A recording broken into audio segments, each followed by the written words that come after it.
If his mother had called for blood and the streets answered.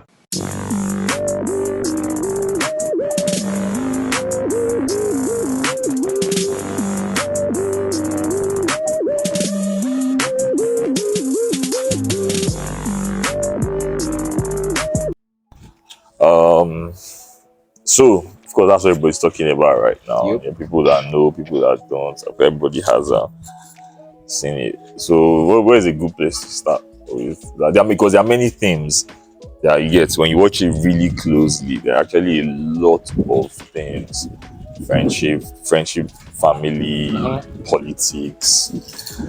Yeah, A whole lot. there's a lot of social issues. And There's a lot of things. even lifestyle too. Yeah, even Because, lifestyle. the Lagos lifestyle is on. From that historical part Yeah, to the Well, speaking about Lagos, there's something. There's something like that people are complaining about. I won't really call it a complaint, but someone mentioned it. I think that's also a good thing to look at. Let's look at like some of these things. Some of these let's just call it underreported things. Now, someone mentioned the fact that there's so much focus on Lagos in many of all these. You get these new films, new Nollywood. There's so much focus on Lagos, of course, and most of that focus is negative. But of course, from King of Boys to Brotherhood to Gangs of Lagos to you get most of the new action films and even all the drama that we have. Most of it is centered. You get around. I think Lagos is the only city when there are many other cities that we can actually.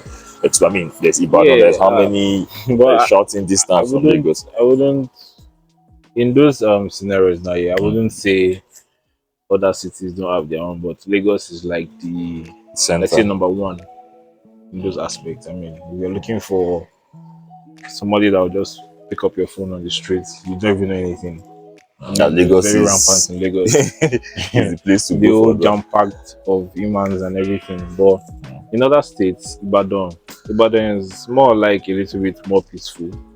It is, but the funny thing is that when you're looking at gang culture, there's actually also a gang culture here in Ibadan. Yeah, I don't not mention their name, but people that compare that gang to the ones in Lagos. I mean, the ones in Lagos are practically rooted deep down, but the ones in IB are like, okay, let's just. or you'd be surprised though. Like Let's just do actually there are something parts of Ibadan that you go to.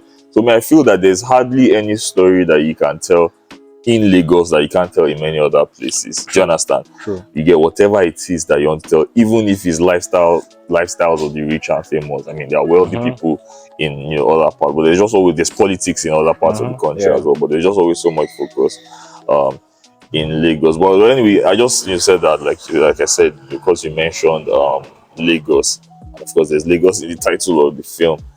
It's like the premise of what we're talking about. But something else also that I feel is also not talked about enough in the film, and it was something that I observed and I mentioned, was this practice of using masquerades to terrorize people and using masquerades to commit crime as well. I like the fact that in that film, you get the director Jade Oshibere actually showed people that because a lot of people actually complain, and that's also something else that is not just peculiar to Lagos. In many towns of Nigeria, where there are masquerades, you see masquerades harassing people, even if it's just that you're either beating people or getting into fights. I think yes, there's a lot of respect for masquerades, their ancestors, Ara Orun, and all of that. But we also have to acknowledge that fact that some people can use them.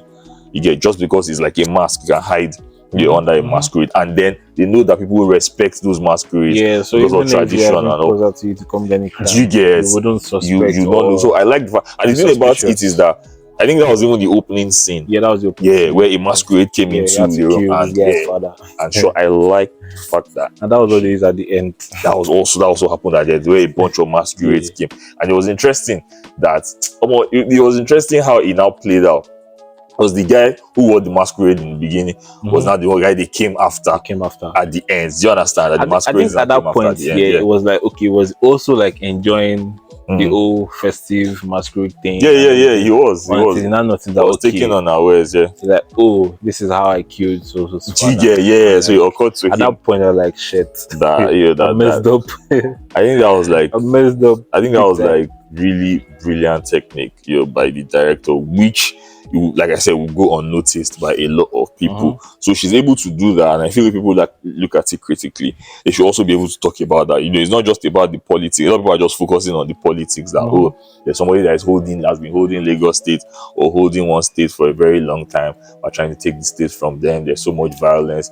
And all that. Speaking about the violence, what do you think about the violence? Coming to the violence, Violence was hard. Those parts. It was hard. It was bloody. it was almost Quentin Tarantino style, but not rich, but it was. I know they were like, no matter, put a lot of practice into the fighting those choreography, those fighting choreography, which is really top notch. I think the only part that I noticed that maybe had a little flaw, was that ending part when this guy fell from the roof. That landed with his nyash on the car, and I'm like, okay. Even the falling. Okay. Even the falling. Did you notice that I feel they should not just have shown him falling. Even showing him falling, it didn't look like it was part of the picture. It was like something happened somewhere else, and they cut it. But it was actually really nice though. But a lot of it might not have noticed it. That's the thing. But they're all focused about they are focused on the action and the story. Well, I mean, it was. And I think something else that people also wouldn't really notice. They'll be distracted by the fighting and all the hype and all this that. So talking about that distraction, I happened to see the behind the scene of that particular scene where this babe was shouting that her father fell from the height of the building. So I think at the back, I don't know who was shouting, but I mean, they were like, okay, keep moving, keep running. There's like nothing's happening. Like the point of where they were able to control the crowd around that place and still happen to make people run behind the scene or behind that particular shot. I mean, took a lot of effort. Because streets of Lagos nowadays, man. I mean, it's very difficult to bombard you. To shoot anything. I think that's also usually another challenge as well. But if you noticed, that fight scene on the roof, it was on the roof, before the guy fell. I don't know if you noticed, if you looked at it really closely. Yes, there are many parts of the film, like that part, I'm sure there is the green screen. You get, but it looked kind of obvious at some point. You get that you could see the cutouts. If you go back, you could see if you look at it very closely. I don't know, maybe you have to pause it or something. But I saw it and it didn't look really neat. Do you get? You could tell that it was a green screen. You could tell that it was a green screen. You get like two shots of Toby and the other guy, Fakule Rotimi. Olarotimi Fakule. You tell that there were green shots at some parts, where they had stood. If they are fighting, you won't know. You won't be able to tell because the action is fast paced. I think I'll go check it out. Like you can see the outline. Yeah, you can see the outline of the thing. So I feel all those kind of things in editing, post pro, they should be able to take care of all those things, even if it happened. But in post production, they should be able to. So I mean, compared to other movies that have been coming out, I mean, this is like one of my favorites. Have you seen The Trade? The Trade? No, I've not seen The Trade. But you know that Evans the kidnapper? Evans, that kidnapper that was very popular, like the retelling of of how he was captured, and all of that. It was also Jade Oshiberu that shot it. So people are rating her films, and someone rated this one over that one, and a lot of people that he gets that are seeing it from different perspectives. Are saying The Trade is better than this film. He gets like technically wise, so I'll have to go with go and check it out. I mean, the only problem that a lot of people had with that one were the accents. You get the Igbo accents. The accents were all over the place. Centered about the Igbo.